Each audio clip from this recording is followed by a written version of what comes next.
Hi guys, and welcome back to a video for Phantasy Star Online. So as you know, my channel mainly focuses on Phantasy Star Online 2 New Genesis at the moment. But what I want to do today is, I realised that from my NGS videos that because the original PSO is now over 20 years old, there might be a lot of people from NGS who haven't played the original game. And what I wanted to do is just devote a video to it, essentially make like a beginner's guide for you guys, just so if you do want to go back and try the original PSO and just see where the series came from, this should hopefully be a bit of a help to you. So in this video, we're going to break down basically a full beginner's guide for PSO. I'm going to focus it on PSO Blueburst, and there's a couple of reasons I'll go into why I'm doing this version. But basically, I just realised that a lot of people probably haven't played PSO because of how old it is now. I also realised that the information for how to access PSO online now isn't necessarily as straightforward as it could be. Obviously, the official servers for the game went offline years and years ago, so it is purely done through private servers now.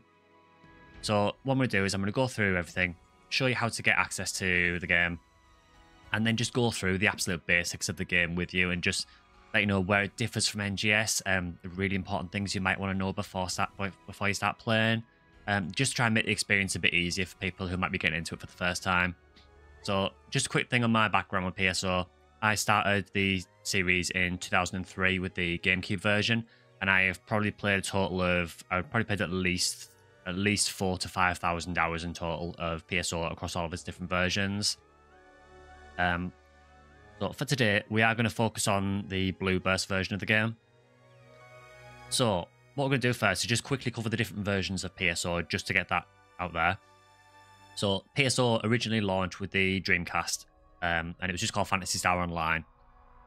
That version of the game is often called version 1, and I would probably, unless you're really in it for the nostalgia, I would probably avoid that version, just for the pure reason that it was quite unbalanced at the time.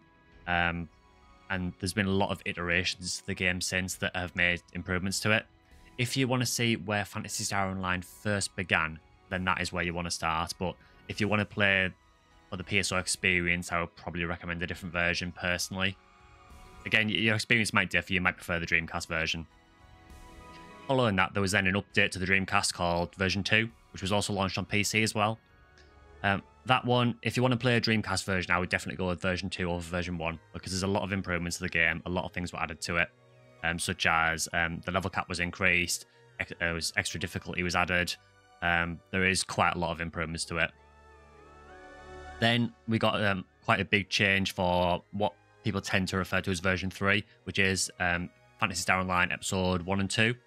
That launched on GameCube and Xbox, and as I say, that's where I started with the series. That made a lot of changes to the game, and generally I would say made the game a bit easier, but also a lot more accessible. And it also added an entirely new episode to the game as well, so there was a lot more content in the GameCube and Xbox versions.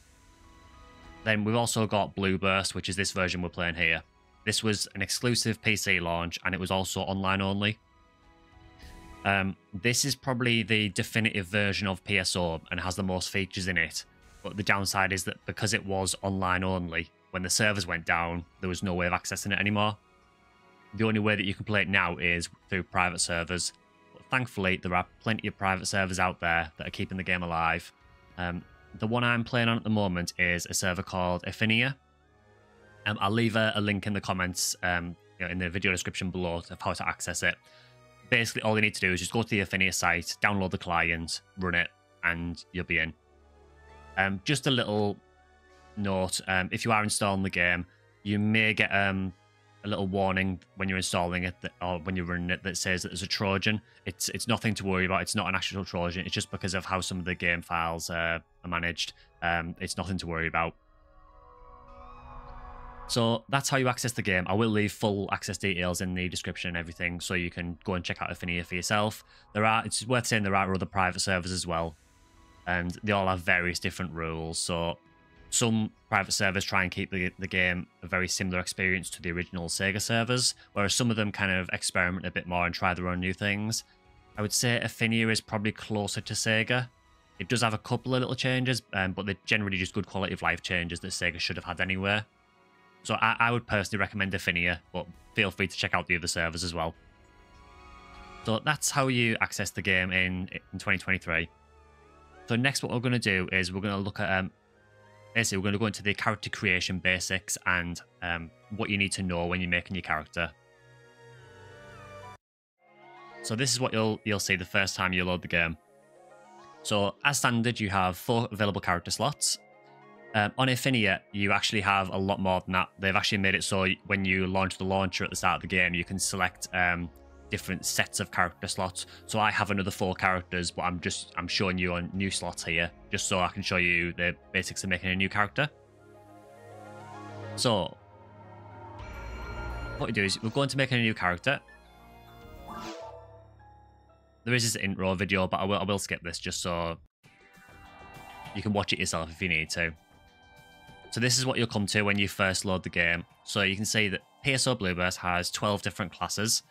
Just a little note on this, if you are playing the Dreamcast versions, there will be less classes. So there are 3 classes that were added in the GameCube and Xbox versions that then carried over to Blueburst, which are the Hucasil, the Raymal, and the Fomar. They were all new classes added in the GameCube and Xbox, so you won't have those if you're playing Dreamcast. So as you can see, similar to NGS, we've got Hunters, Rangers, and Forces.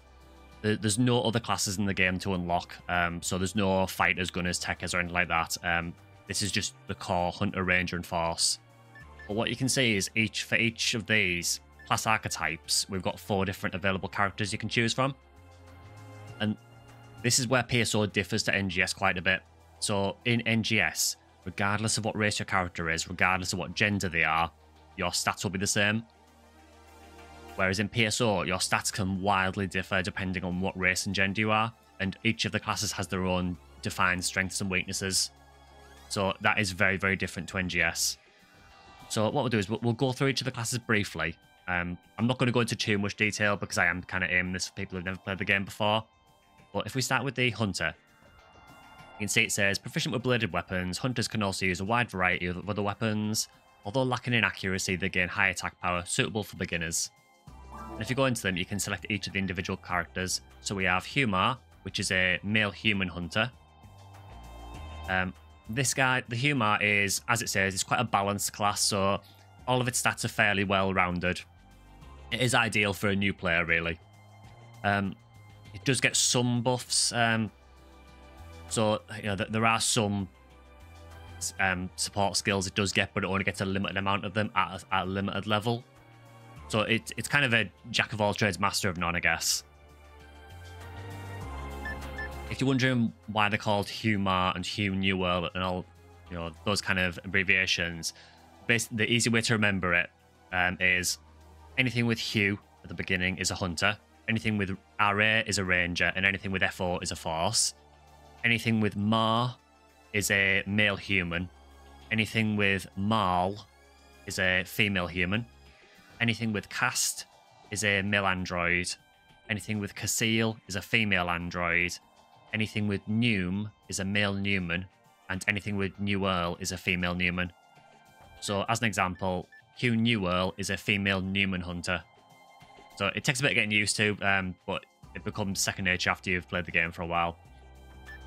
So next up, speaking of the Hugh Newell, so female Newman hunter, they are the weakest of the hunters in terms of their raw strength, but they're really, really good support. So I tend to think of them as like a frontline support. So they are primarily used for melee combat, but they can keep the team alive as well. And you've got Hugh Cast, which is a male android hunter.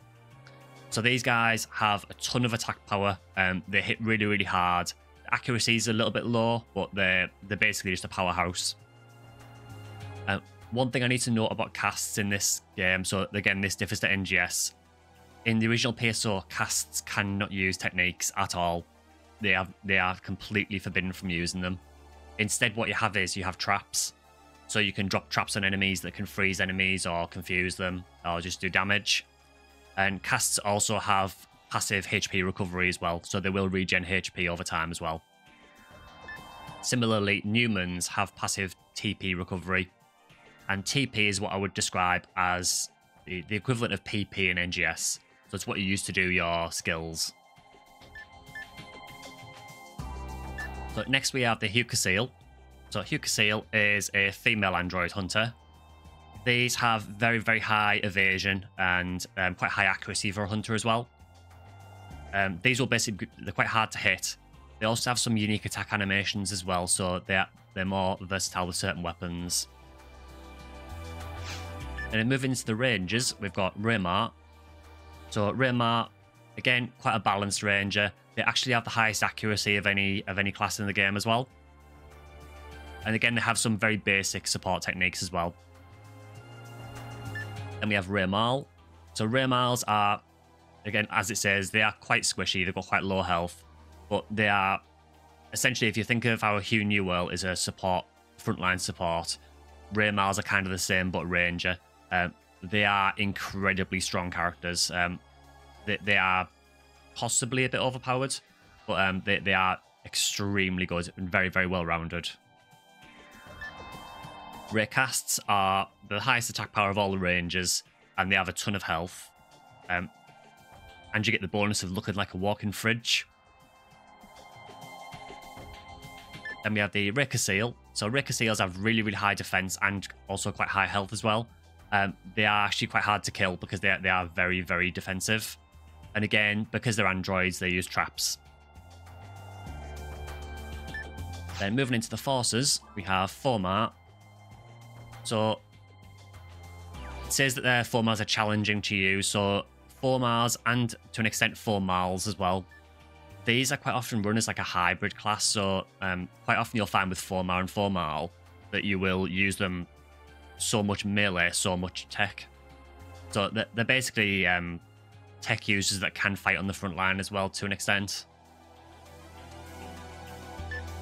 Fornum essentially is, if you want to use sort of an RPG equivalent, they're essentially like the Black Mage. They are purely designed to nuke the hell out of everything with techniques. That is the whole point of Fornum.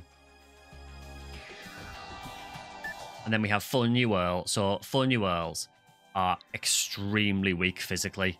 They barely hurt enemies at all with physical attacks. They are next to useless physically. But they are very, very strong. They have the highest mental strength, so technically they should do the most damage with techs, but they don't, because different forces also have boosts to different types of techniques. And for a lot of your big attack techniques, Fornum gets the main boost for them later on.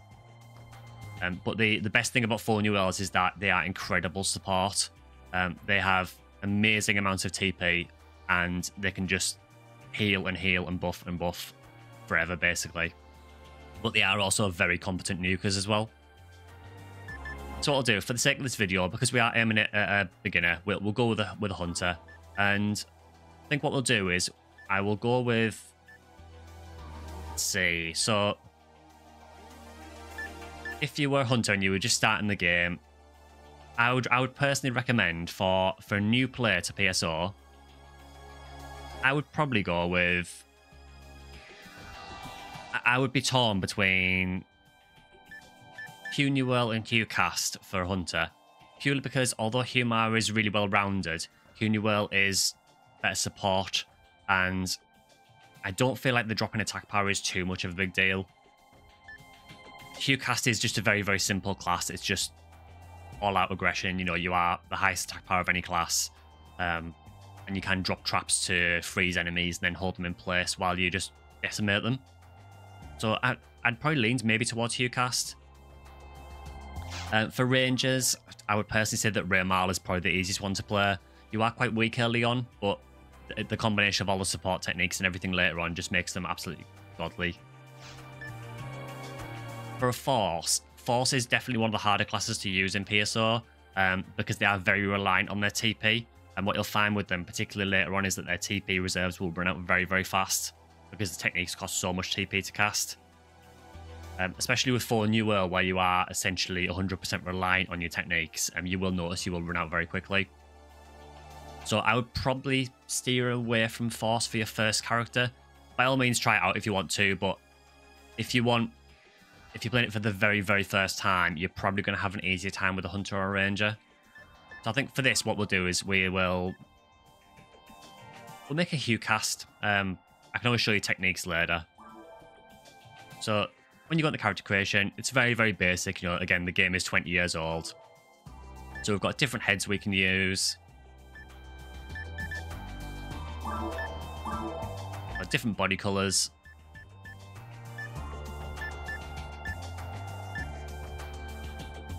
You can adjust the proportions a bit. So you can make them small, you can also make them wider. But you can make some ridiculous ones, so you can make like an absolute beefcake.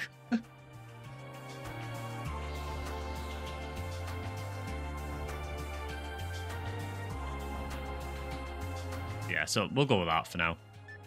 Now, what we move on to next is the section ID and your character name. So this is going to be quite a bit of in-depth information for anyone who's new to the game, and this is where a lot of people trip up with PSO when they first play it for the first time. So, what I'm talking about with section IDs is, if you look on the character at the moment, there's this circular recess on his body here, and what will happen is when we make our character, that will get filled in with a coloured badge that has a name next to it. And these are what we call your section IDs, and section IDs are absolutely fundamental to PSO. So what a section ID is, there are 10 different section IDs. So from memory, there's red rear, Oran, yellow bows, green hill, Viridia, blue full, Skyline, which is where I get my my channel name from, purple num, Pinkle, and White Hill. So what these are is they determine a lot of things about what will happen to your character during the game. So what section IDs affect is, the first thing they affect is the different item types that you're more likely to get. So each section ID has a preference for a certain type of weapon. So for example, Skyline will get sword drops more often than normal, but we'll get mech gun drops less often. There are other IDs. So, for example, Viridia will get shot weapons more often. Purple Num will get mech gun weapons more often. So every section ID has a certain preference for a type of weapon. The only possible exception to that is, I believe, Yellow Bows is quite a balanced ID. So that's the first thing your section ID affects. But the main reason that section IDs are so fundamental and so important to get right with PSO is because they also affect your rare drop table. So once you get into the higher difficulties of the game, you will start finding things called special weapons, and you'll also get rare armors and rare shields and rare units. And these are all dependent on what your section ID is. So the same enemy will drop a different item for another player if they're a different section ID. So what you want to do, ideally, is you want to pick a section ID that will benefit your character. So if you're making a hunter, the last thing you want to do is make a section ID that gets nearly all force weapons and force rare weapons, because they're going to be next to useless to you. Now, yes, if you've got multiple characters, you could use one character to help fund another one, because you can trade between characters after a fashion. But the easiest thing to do is to just make a section ID that corresponds to your character type. So for a hunter, Skyline is a really, really good section ID because it finds swords quite often. It has a ton of really rare and really cool hunter weapons. It's also not bad for rangers. It does find quite a few ranger weapons as well. It's a terrible force ID, so you don't want to be picking Skyline for a force. And the other weakness of Skyline is that it gets very, very few armors and shields. So what you probably want to do is run a second character if you run a Skyline. And you probably want to have a second character with a complementary section ID like Red Rear that finds decent armors and shields. So you can see how important it can be, because you could essentially get to the end of the game and have a character that can't find anything that's useful for it. So how is your section ID determined? So this is where your name comes in. So your character name basically generates different Unicode characters. The last digit of those Unicode characters for each digit of your name is taken into consideration. All those numbers are then added up And what I'll do is I'll overlay a table here just so you can see all the different characters and what Unicode symbol they correspond to. So what you do is, once you put your character name together, you add up all of those symbols and look at basically you look at each letter and see what number it corresponds to. You add all those up, and then on any other version of the game apart from Blueburst, that number would then correspond to a section ID. With Blueburst, there is also another factor, which is your character class. So each character class in Blueburst has a number associated with it as well, and you add that onto the end. So as an example, so again, if we're showing this section ID table, so I have a Hugh Newell, so the female Newman Hunter, and she's called Taker, and her name it's a capital T, lowercase e, lowercase I, lowercase k, lowercase a. So if you look at this table, you can see that a capital T corresponds to a 4, a lowercase e corresponds to a 1, a lowercase I corresponds to a 5, a lowercase k corresponds to a 7, and a lowercase a also corresponds to a 7. If you add those up, you get a total of 24. Then if we look at this second table, you can see that the Hugh Newell class corresponds to the number 6. So then what we do is we add the 24 to the 6 to get a total of 30. Then what we do is you look at this next table, which has all the different section IDs, and what you do is you take the last digit of whatever your total number is, and you compare it to the section IDs in the list. So you can see on this list that we've got a total number of 30, so we're taking the number 0 as our last number, and 0 corresponds to the Viridia section ID. And that is what section ID Taker is. Well, it's what section ID she was. On this server, there was actually a way to change a section ID, so I've actually changed it. But that is how she got a Viridia section ID. So again, when you make your character, just bear that in mind. For the sake of this video, I'm not going to look up different section IDs. I am just going to make a character. But just bear in mind that your section ID is totally influenced by your character name, and you want to make sure you get the right section ID for your character type. So if we just make a character, let's just call him our channel name. We'll have to go Section Sky, because I think that's the longest you can go with. So when I make this character, what you'll see is he'll be assigned a section ID. So Section Skyline is actually a blue full. So, and again, that'll correspond to Hugh Cast will have a certain number attached to it. So blue full is an ID that gets a lot of partisans. So it's actually not too bad for hunters. It's not one of the best IDs in the game by any chance, but it does find a lot of partisan weapons which are usable by hunters, so we'll go with that. So that's going to wrap up the character creation and how the section IDs work. There is just one more thing I want to cover about section IDs though, just before we go ahead, which is a little intricacy with them. So when you play multiplayer, the way the section ID is determined for the game is the first player to enter the game gets assigned to their section ID. And what that means is that if you play multiplayer, you can actually get people to make a game for you and use their section ID. So for example, say you're hunting one of the rarest items in the game, the Sealed J Sword, which only drops on the Skylight section ID, but you don't have a Skylight character. What you could do is you could ask someone in the lobby, hey, can you make an episode 2 game for me? They make the game, you join it. That game is assigned the Skylight section ID because a Skylight character made it.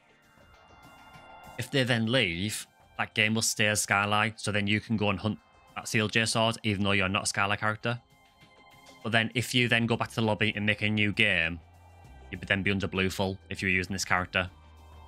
So you would need someone else to make another game for you again. So there is ways around it, it's just you need to be aware that you might need to ask some people to make games for you.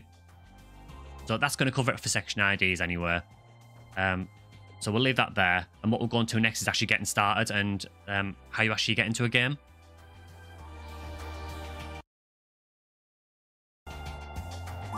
So what we'll do is we'll finalize our character.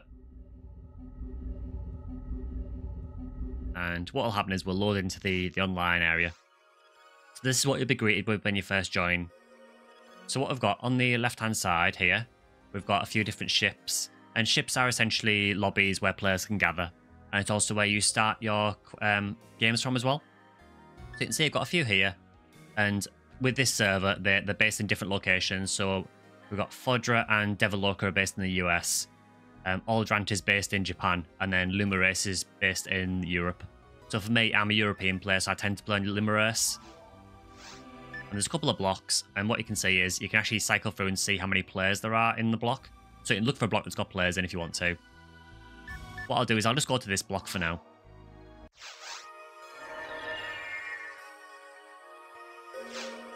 So when you load in, this will be what you'll be greeted with.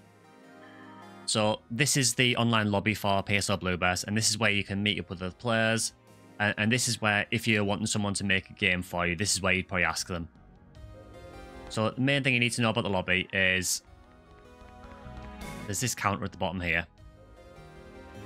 And what you need to do is just talk to any of these receptionists on the counter. And there's a couple of options. So there's options for like setting a team up. But the main thing we're going to look at the moment is about making a party. So what we'll do is you go organize party and create a party. And you're confronted with this. So you've got episode 1, episode 2, or episode 4. Now you might be thinking, why is there no episode 3? And the reason for that is because episode 3 is actually a totally different game. So episode 3 was actually a bit of a strange game in that it wasn't a typical RPG. It was actually a collectible card game. So, and that was only released on the GameCube. So Blue Burst is episode 1, 2, and 4, as strange as it is. So just remember that there is no episode 3. You don't need to unlock it or anything like that. There is no episode 3. I would recommend for a new player, definitely start with episode 1. Just episode 1 is a lot easier than the other episodes. So what you convert now is party name and password. And there's also a play mode and difficulty. So play mode, you've got normal, challenge, battle, or one person. Normal is what you would select if you want to do runs with other people. Challenge is a totally different game mode, which I'm not really going to go into in this episode. It's essentially, as the name suggests, a challenge where you have fixed gear and you have to try and survive through stages. Battle mode is a PvP mode, which again, I'm not really going to go into in this video. And then one person mode is, it works the same as normal mode, but the enemies are slightly weaker and it's designed to be played with one person. I would thoroughly recommend going with one person mode to begin with.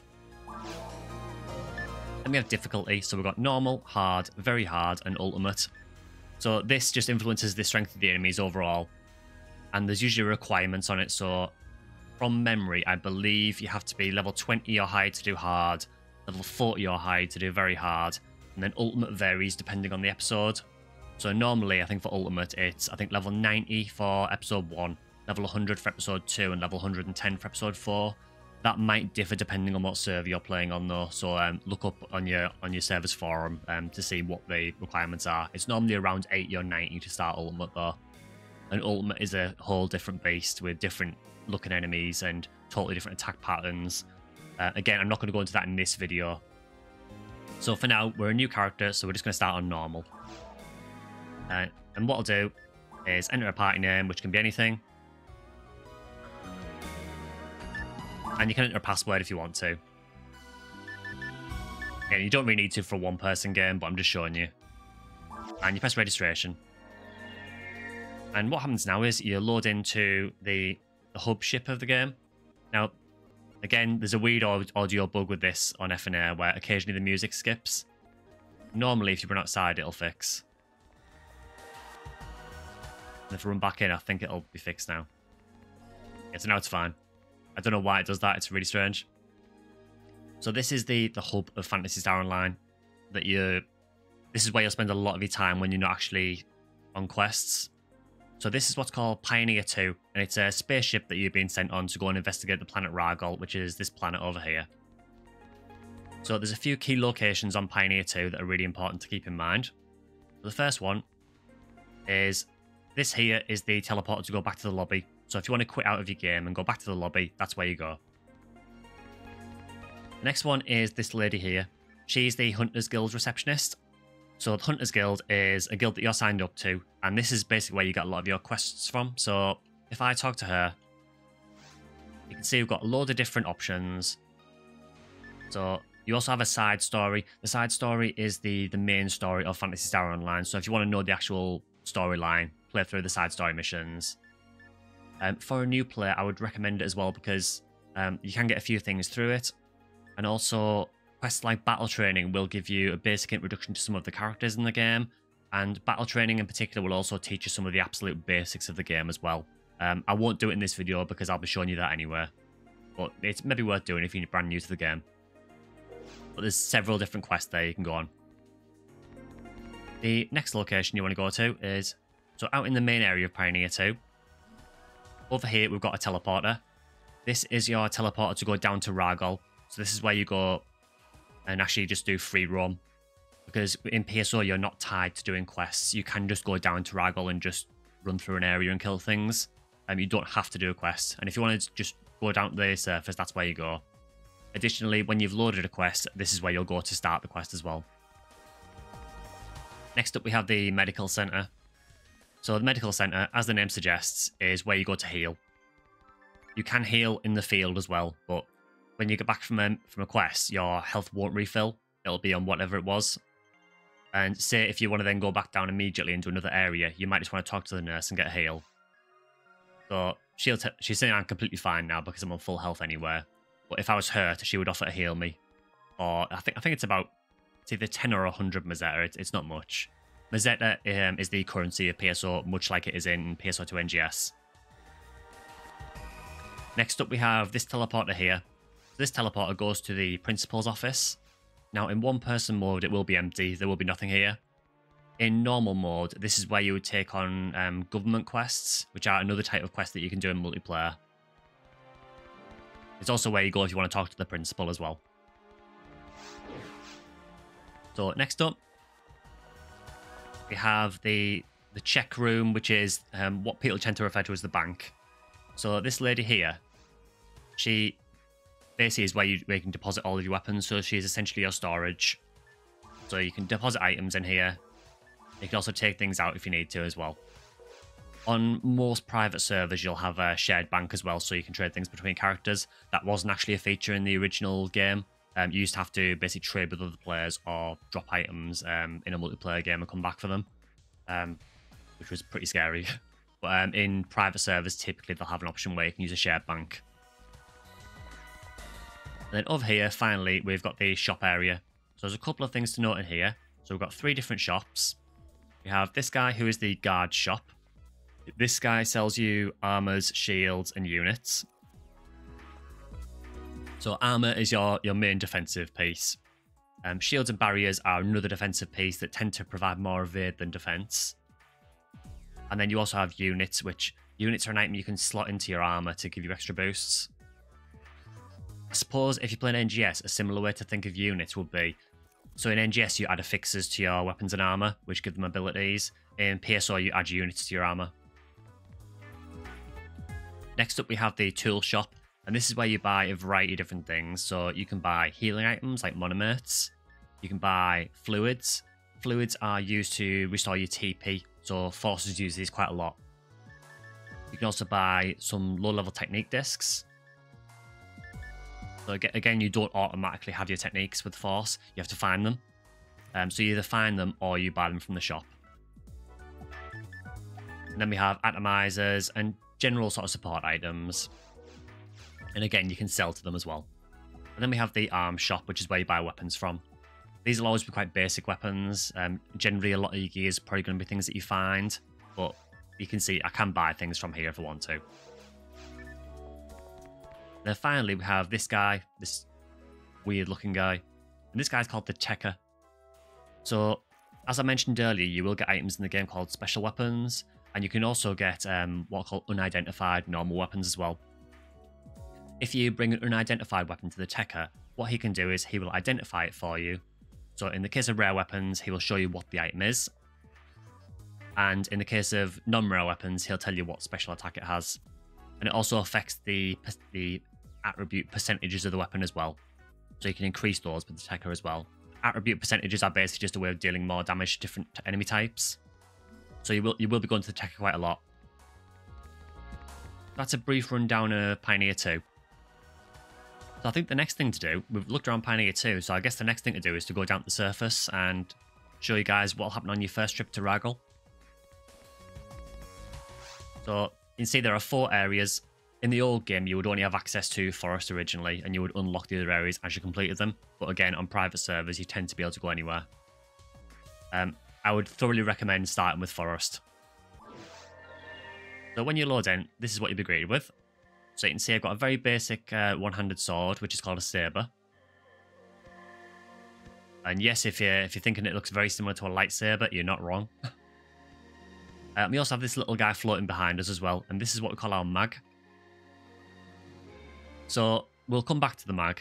So what we'll do first is go through the basic controls. So left analog stick to move around, as you'd expect.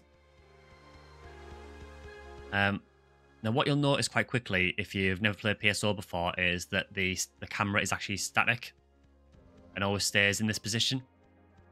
So you might think, well, how do you rotate the camera? As you can see, when I run backwards, the camera stays where it is and I can't see what's in front of me. The way you do it in PSO is, there is no right analog stick control in PSO. I'm moving the right analog stick now and nothing happens. You can't use the right analog. The way you do it is, your camera reset button is normally on the left bumper or your left trigger, depending on how you set it up. And what you can do is, if I want to look behind me, what I do is I turn this way and then I press the left bumper and it spins the camera around. You can see. So what you'll find is you'll basically do this quite a lot. So I'm occasionally pressing the left bumper there to keep resetting the camera. It'll probably feel a bit disorientating the first time you do it, but after a little while you will get used to the way the camera movement is. So next thing we're going to look at is the basic interface. So this is what you're presented with. So you can see at the top left of the screen, we've got our basic information. So you can see I'm level 1. We've got 44 HP. We've got no TP, and the reason for that is you can see it's 0 out of 0, and the reason for that is because I'm a cast. I can't use TP.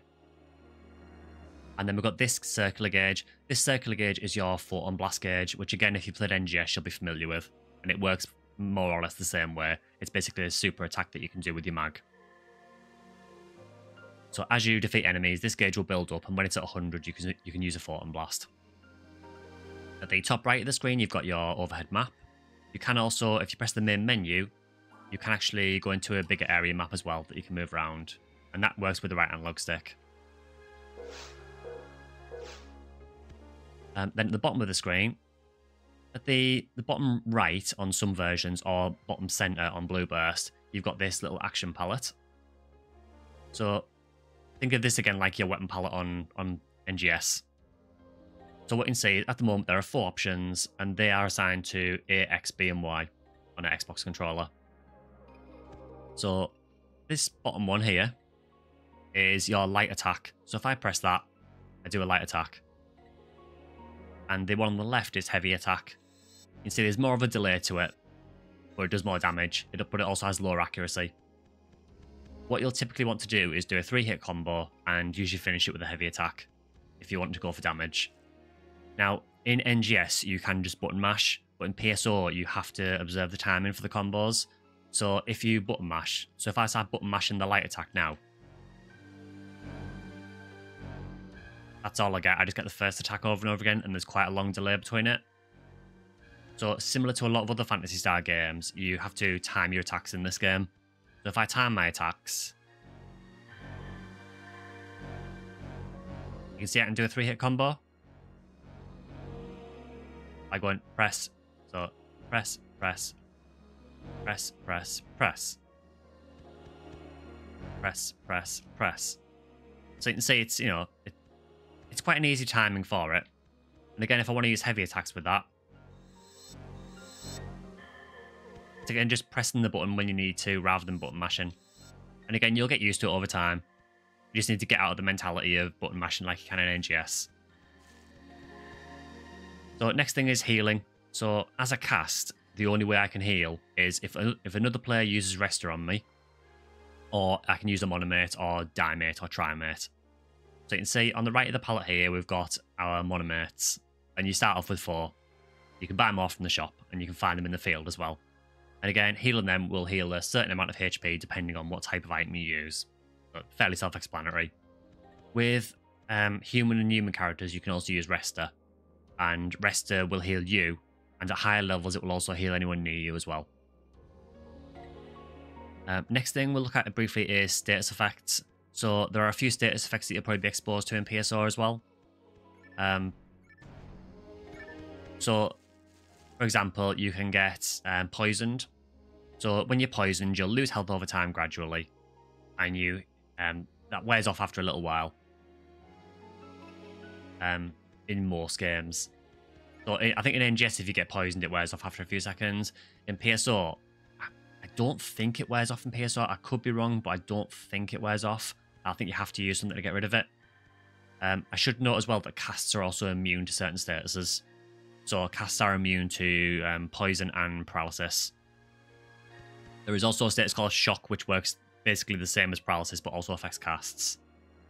And there's also things like Confusion, where you'll run in random directions, much like NGS, and Slow as well, where you'll run in slow-mo for a few seconds as well. And there's also Freeze, which completely immobilizes you.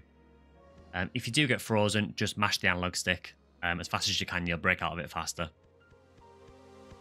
So that's just a very, very brief one for status effects. There is also buffs and debuffs as well. So Shifter, Deband, Gel, and Zalor, they're all in PSO as well. And they work exactly the same as NGS. So, next thing we'll cover about is attacking enemies. So let's go and find some enemies.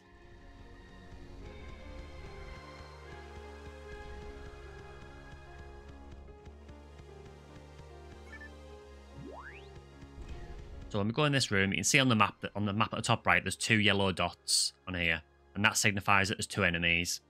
And you can see if we look in, there's these 2 guys here. And these are boomers. And these are one of the first guys you'll run into in PSO. They're really, really basic enemies. They'll basically just walk towards you and try hitting you with their claws. So, in PSO, there are a few strategies you can use to make things a bit easier for you. So the first one is, what you'll find quite often with your combo is that the 3rd hit of your combo is actually really, really long. This one with the Saber isn't too bad, but it is still quite long compared to the other 2 hits. And what you'll find quite often is, particularly in high difficulties, is you'll get hit quite often trying to do your 3rd hit. So one strategy is to use a 2-hit combo, then back away. So if we go in,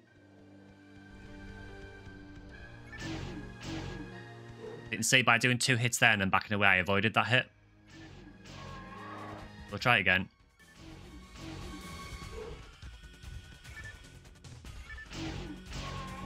What I'll do is, if we get another one, so now I'll show you what happens if I try doing a 3-hit combo. You can see I got hit after the end of it.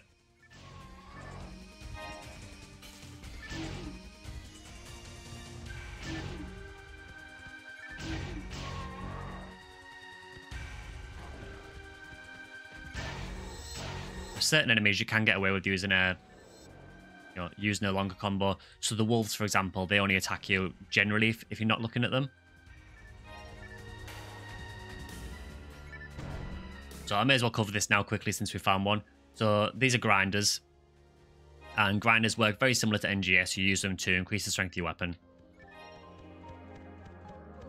So next thing we're going to cover is your mag. So again, this little guy following me is your mag, which again, very, very similar to NGS. This is where it all came from. So if you go into your main menu and look at your mag, you can see it shows you a stat breakdown.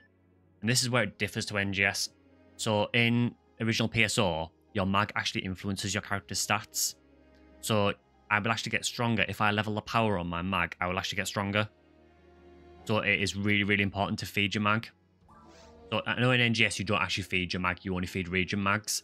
But in PSO you have to feed your mag as well. So to do that, you go into the Give Items menu and you choose items. And I know that monomates are quite good for raising power. If I do this, I'll feed him 3 of my monomates. And he'll level up. And the way this works basically is, for every 1 point of defense, for every 1 point on defense, you get 1 extra defense on your character. Or every 1 point of power, you get 2 attack power on your character. Or every 1 mind, I can't remember offhand if it's 1 or 2 points you get of mental strength. And then for dex, it's every 2 points gives you 1 accuracy. So you definitely want to be leveling your mag up to make sure that you strengthen your character. Should note as well, for your palette, if you go into the Customize menu, you can actually change this around. So I typically like to have my heavy attack on this button here, and then my heals there. You can change it around. On Blue Burst as well, these icons along the bottom are actually extra palette slots that correspond to your number keys. So you can actually add things on here. So for example, you could add shifter and D-band on here and then just press 1 and 2 to do shifter and D-band. That's the basic idea, really. So what we'll do is we'll continue through this map, and I'll just explain things as we go. So as we run through this map, what you'll find is there's quite a variety of enemies in PSO. You will also stumble across these little message capsules as well, and these are left primarily by a character called Red Ring Rico. And I won't press on them now because it might spoil things for you, but they will essentially be a mixture of, they'll give you some background lore. Some of the entries will give you tips on how to deal with certain enemies. Some of the tips will tell you how to deal with things like fences. So this one, I think, tells you how to do the laser fences. So disable the laser fences by using the color switches. So you can see we've got an orange switch and an orange fence. Really simple.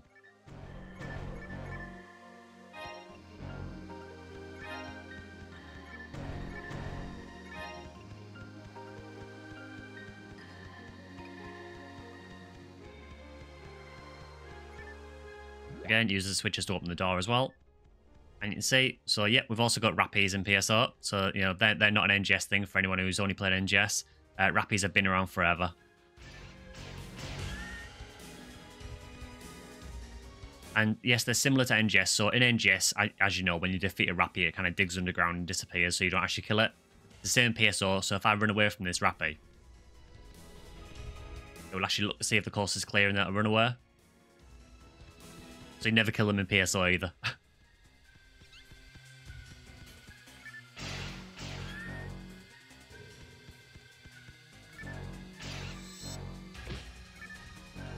And what you're seeing is QCast has accuracy problems at low level.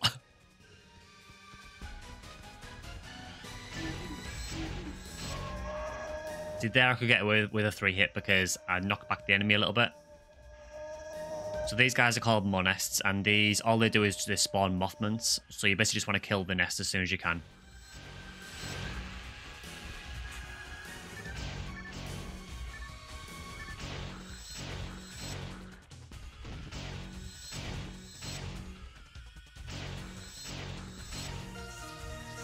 And we're leveled up. So when you level up in PSO, you'll get stat boosts as normal.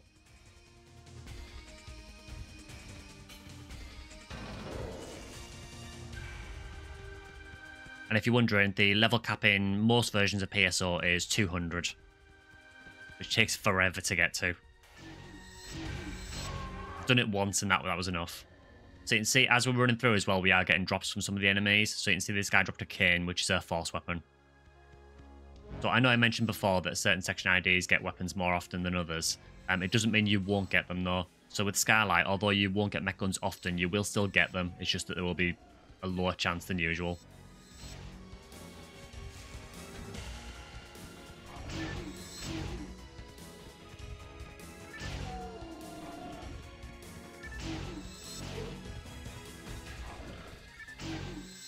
If you're wondering what happened there, I did actually block an attack there. You don't actually input anything to block in PSO. It does it automatically. It's just there's a chance of doing it depending on your evade.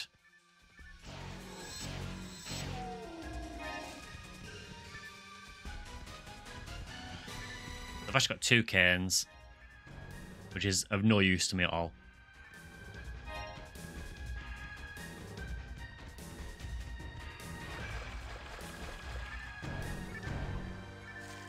So what I'll do is I'll just to save you from watching this whole run, I'll cut to me towards the end of the run, and I'll show you what happens towards the end of a run in PSO.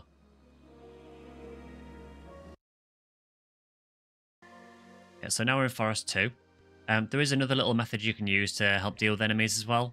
You do generally need a firearm for it, which I don't have one at the moment, but what you can do is you can do what's called doorway sniping. I might not be able to do it in this room because of how the room's laid out.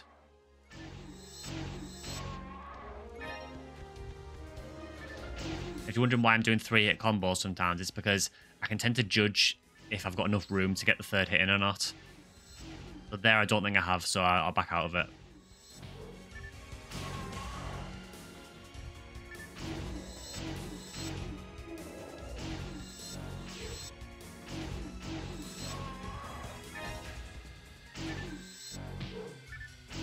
You can see you still do get hit quite a bit.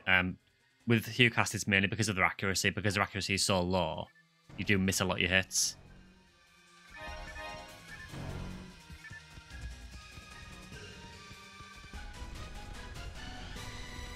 So, for example, in here, I might be able to show you the doorway sniping here.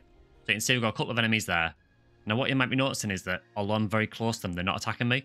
And the reason for that is because PSO is segmented. So each room in PSO is its own thing. So to those enemies in that room, I essentially don't exist at the minute. So what you can do is you can run in and say, go for a couple of hits, and then I can like back out and it won't come for me. So if I needed to heal, for example, I could run out the room and heal, and you can exploit that in most maps in PSO.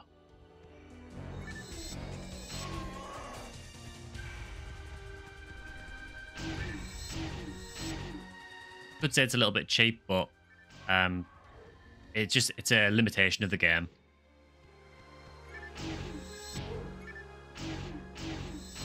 I really forgot how terrible Hughcast accuracy is early on.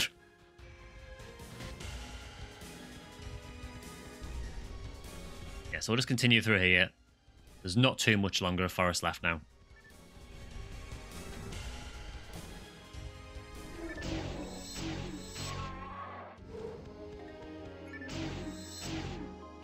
There are plenty of other weapon types in the game as well.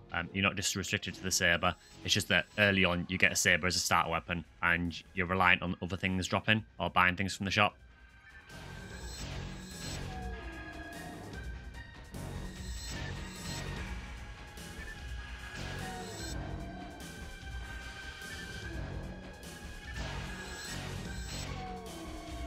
This guy dropped a frame.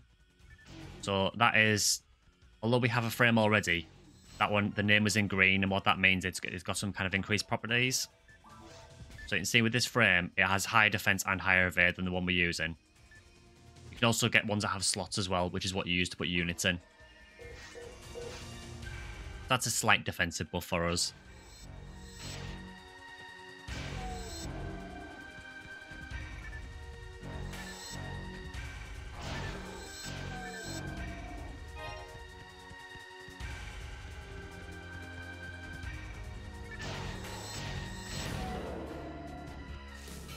There is another little tip for beginners with the game as well, is that in some maps, not in forest, but in maps from cave onwards, you will get traps that appear. So like mines that float in the air that detonate when you go near them.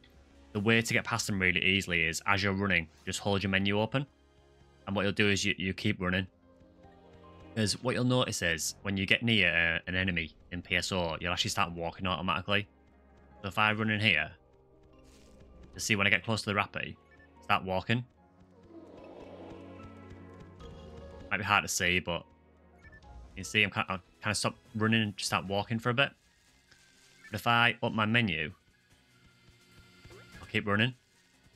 And doing that when there's mines in the area allows you to just run past them. And they'll generally detonate after you've gone past them. It's a really, really useful thing to do.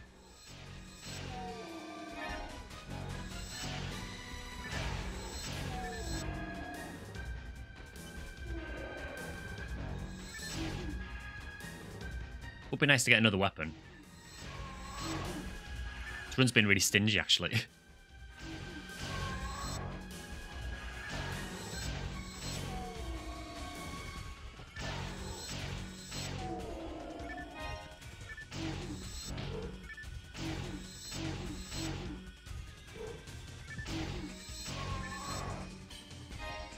So we're now going to get a Hilda Bear. These are the scariest guys in Forest when you first start. You basically just want to try and get behind them.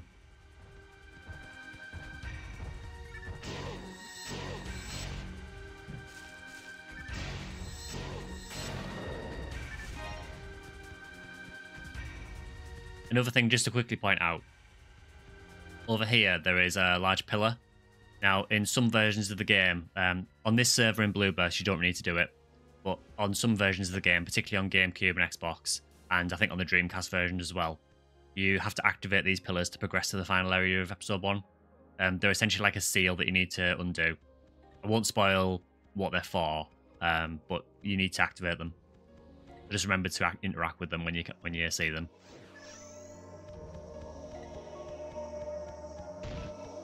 Again, we've got another one of these guys. If you wonder why I wait there, it's because you can't actually attack them until they've finished spawning the flies. So we've got a handgun there, but we can't actually use it. We don't have enough accuracy. So again, that's another area that PSO differs to NGS. In NGS, as you probably know, every single bit of gear in that is tied to your level. So for example, like the rugged weapons can only be used at 57 or higher, and so on. In PSO, everything is tied to a certain statistic. So in general, there are exceptions to this, but in general, most melee weapons are tied to your attack power. Most range weapons are tied to your attack accuracy, which is your ATA. And most force weapons are tied to your MST, which is your mental strength.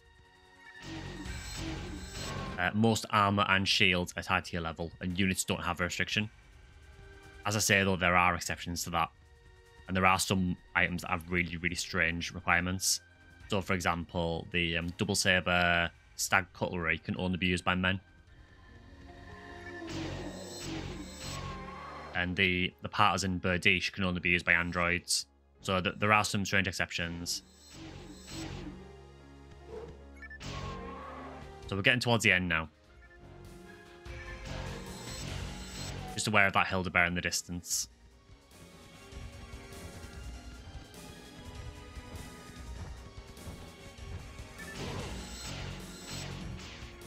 We got lucky there, we blocked that.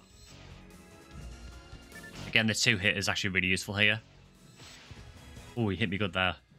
You can see how much damage he does, though. I mean, that was a critical hit as well. There we go. So at the end of each stage, you'll come to a large portal, which is a boss portal. So generally, for bosses, it's just a large-scale enemy. And they're usually pretty straightforward. There's no... For a lot of the bosses, there isn't any complicated mechanics that you need to bear in mind. There's one or two where they might have like an interesting gimmick or something, but for this guy, he's just a dragon. Simple as that. This is the first boss that you'll fight in PSO.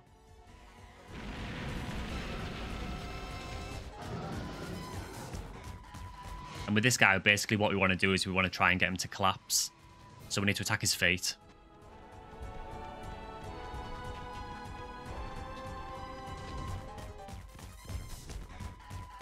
Do need to be careful not to get stood on.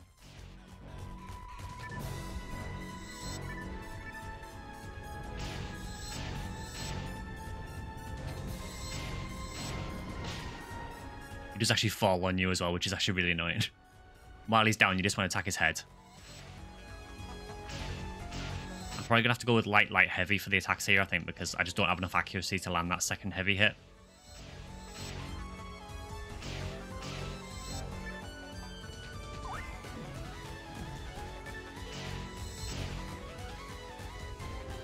Okay, so he's taken to the air. So as a hunter, I can do absolutely nothing to him at the moment.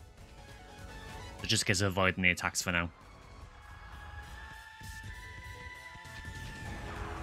And eventually he will come back down.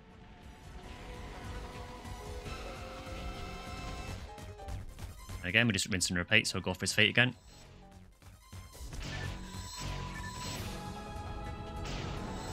And again, he falls on me. It does get a bit annoying after a while. A lot easier when you got a gun because you can just do it from a distance.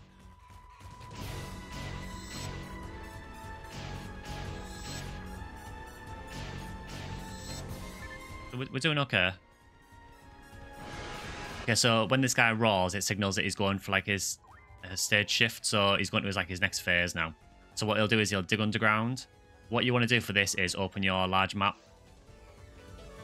and look at where he goes on the map. And you want to basically try and position yourself so you're not in his line of sight.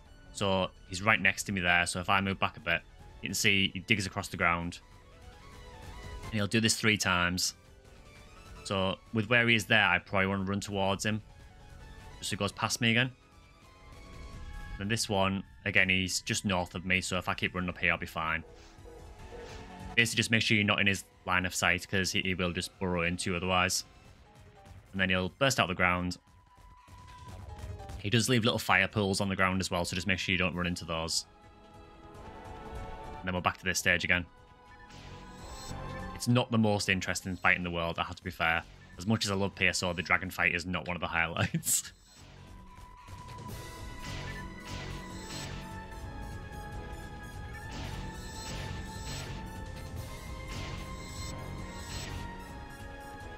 He's almost dead. The downside is you can't see the lava pits at all. Looks like he's digging again. So we're potentially in line of sight there, so I'll just try and run north. Again, we're just looking at where he is on the map. Yeah, so he's up at the north there, so we'll be fine. And then he's up here again, so we're going to be okay. Just make sure you're not in the line of sight of that. Oof, it was quite close there. So again, wait for him to drop down, and we should be able to take him out here.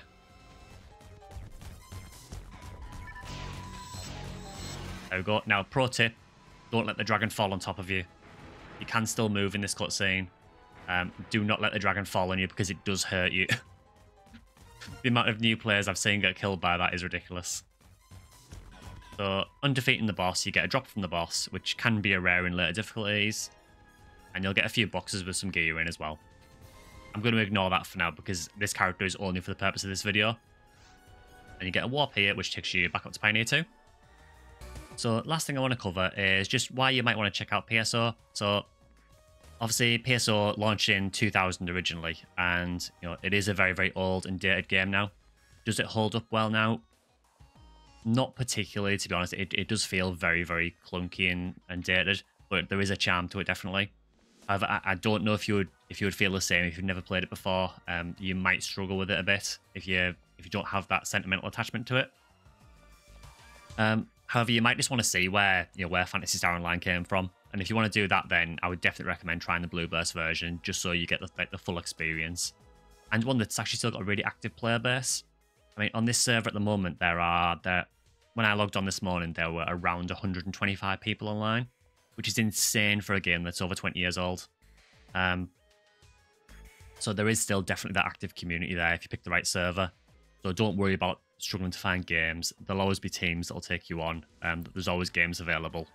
So although the game is incredibly old now, there is definitely that community presence there, and you will still be able to be part of that community if you want to.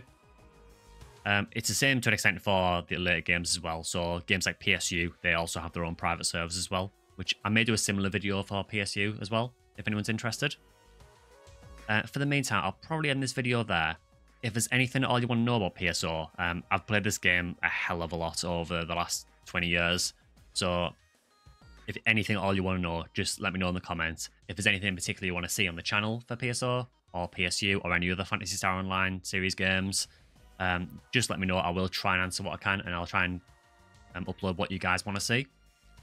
But for the meantime, I hope that's been a relatively useful little intro to PSO for people who've never played it before. As I said at the beginning, I will leave links in the description to FNA. And I also want to say that all of the data about the Section IDs, that was taken from the fandom page for Phantasy Star as well. So again, I'll leave links to that in the description as well. But in the meantime, any questions, leave them in the comments. I'll try and answer what I can. And hopefully see some of you guys in Phantasy Star Online, as well as NGS, obviously. See you guys in the next video.